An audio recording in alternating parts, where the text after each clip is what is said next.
You are in direct violation of the bylaws. I'm shutting this construction down today. I understand your concern, but we have the proper authorization.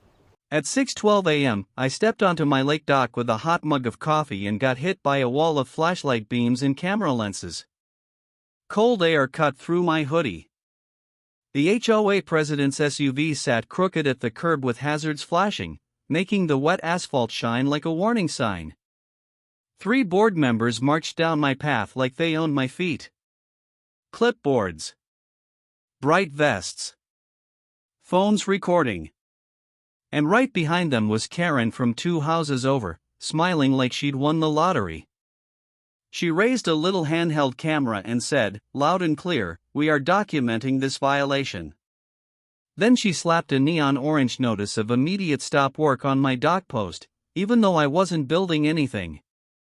I was literally holding coffee. My hand shook so bad I almost dropped it into the water. This fight became my whole summer, and I'm not exaggerating. HOA stormed my lake dock with clipboards and cameras, then I pulled the permit. That's the exact story. Because they didn't just inspect. They shut me down. They wrapped my dock gate with cheap plastic tape and stuck a padlock on it like I was a criminal. Karen leaned close and whispered, "Maybe you'll learn to follow rules like everyone else." I tried to stay calm. I said, "This dock has been here for years. I have the paperwork." The board guy with the biggest belly just pointed at his clipboard and said, "You have 24 hours to remove unauthorized structures or fines begin." Karen's camera stayed on my face the whole time. I could smell her strong perfume mixing with lake algae and my coffee. It was gross. I did the nice thing first. I went to the next board meeting on May 3, 2024, at 7 p.m., and I asked to speak. I brought calm words, not a fight. I even dressed like a grown-up, button-up shirt and everything. The room was full, but quiet in a scared way. Neighbors stared at the floor like we were in court. I said, "You can't lock me out of my own property without proof." Karen sat in the front row, arms folded, doing that little smirk thing. The president didn't answer my questions. He just repeated, "The HOA received multiple complaints." When I asked who complained, he said, "Confidential." Then he cut my mic. Yes, a mic. Like I was some villain on a reality show. After the meeting, a neighbor tugged my sleeve and whispered, "Just pay it." They go after anyone who pushes back. That night, my line in the sand showed up. Not as rage. As a cold, steady feeling. If they wanted paperwork, I was going to bury them in it. Lawful. Clean. Proper channels only. I sat at my kitchen table at 9:26 p.m. and opened my laptop like it was armor. I started saving everything. I lined up photos, emails, and call logs in a binder. I printed the old dock permit from when I bought the house, plus the survey showing my dock footprint. I also started a simple notebook where I wrote down every single thing they did, with dates and times. Timeline item 1 April 5th at 4:27 a.m. false trespass call. Because yes, that happened too. A sheriff's deputy once woke me up in the dark because someone said I was stealing lumber from my own dock. I stayed polite with the deputy, but inside I knew. This wasn't rules. This was harassment with letterhead. On May 8, 2024, I filed a public records request with the county. I asked for every permit, complaint, and inspection linked to docks on our lake road. When the email came back, the file landed with 63 pages. I read it like a thriller novel. And there it was. My dock was permitted. Updated. Signed off. Not grandfathered, not maybe. Approved. But Karen's little dock extension with the fancy stairs? No permit.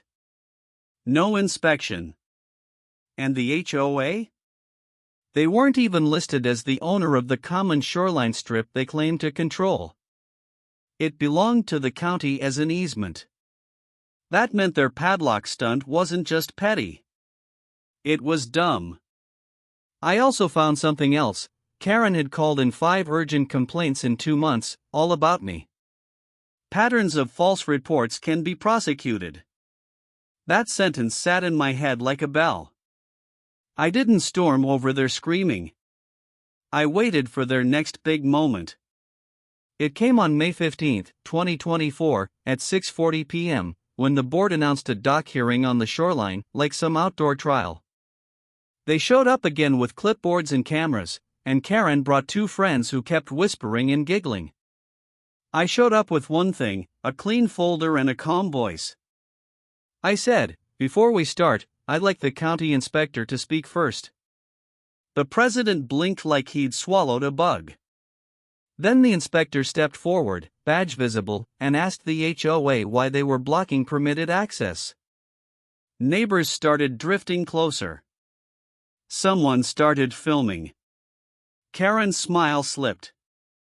The inspector turned toward Karen's dock stairs and asked, "Where is the permit placard?" Karen said, "I don't need one." The inspector said, "Actually, you do." He handed her a violation notice right there. Her face went bright red, and her camera dropped to her side like it suddenly weighed 1,000 pounds.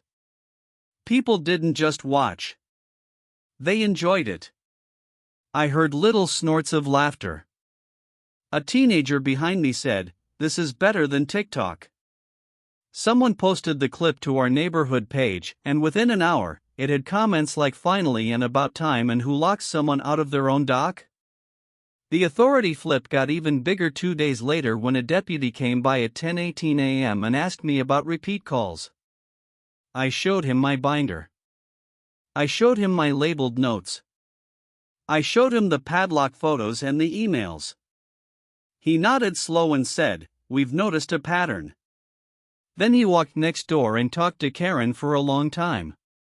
After that, the HOA sent me an email rescinding enforcement and removing temporary barriers. They didn't apologize. Of course not. But they did unlock my gate. By June 1, 2024, the lake felt like mine again. My dock was open. My fishing chair was back in its spot. The air smelled like sunscreen instead of stress. Karen didn't wave anymore. She didn't even look at me. Word is she got fined $2,000 for the unpermitted stairs and had to remove them within 30 days, plus she was told to stop calling in emergencies that weren't real. The board held a special meeting, and the president stepped down for personal reasons. Funny how personal reasons show up right after an inspector and a deputy do their jobs. The best part was small, though. One evening at 8:05 p.m., my older neighbor Mr. Dorsey walked over with 2 soda cans and said, "Proud of you for standing up the right way." We sat on the dock in silence, watching the water turn gold. Please follow for more HOA showdowns like this. Do you think she got what she deserves? Comment below.